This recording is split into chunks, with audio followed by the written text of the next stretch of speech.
ఇప్పుడు థియేటర్స్లో తిరుగులేని తిరువీరుగా మారబోతున్నందుకు కంగ్రాచులేషన్స్ చెప్పేస్తూ తిరువీర్ని మాట్లాడవలసిందిగా రిక్వెస్ట్ చేస్తున్నాను. Thank you media. అండ్ ఇప్పటివరకు అంటే ఈరోజు చాలా హ్యాపీగా ఉన్నాను. ఫస్ట్ బాగా ప్రమోషన్స్ జరిగాయి, బాగా రిలీజ్ అయింది. అండ్ ఈ సినిమాలో ట్రైలర్లో వాడినట్టు నవ్వుతూ నటించాల్సిన అవసరం వస్తుందేమో అని చిన్న నర్వస్ ఉండే. సినిమా పేరే పాపం ప్రతాప్ అని పెట్టారు. టైటిల్స్ పెట్టేటప్పుడు కొంచెం ఆలోచించి పెడితే అది తేడా కొడితే ఎక్కడ తగులుకుంటుందని ఒక భయం ఉంటుంది. సో ఎక్కడ పాపం తిరిగి అవుతానని భయం ఉండింది, కానీ వీరప్రతాప్ చేశారు. Thank you so much audience. And నర్వస్గా ఉండడం కామన్, కానీ ఎప్పుడైతే మెల్లగా టాక్ బిల్డ్ అయిందో, ఆరెంజెస్ కనబడుతున్నాయో చాలా హ్యాపీగా అనిపించింది.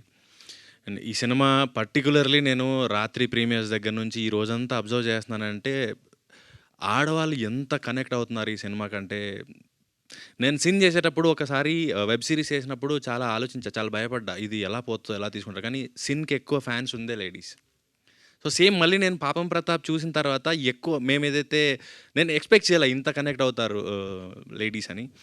సో ఈరోజు చూస్తున్న వాళ్ళు కానీ ఇక్కడ ఉన్న వాళ్ళు కానీ ఎవరైతే మీరందరూ ఒక మగాడి వెనక మగాడి ఆనందానికి మగాడి విజయానికి అండగా నిలబడిన ప్రతి ఆడవారికి ఈ పాపం ప్రతాప్ అంకితం. అండ్ ఈ ఆడవాళ్ళు మీ భర్తలకు ఇచ్చే బెస్ట్ రిటర్న్ గిఫ్ట్ ఈ పాపం ప్రతాప్. Thank you.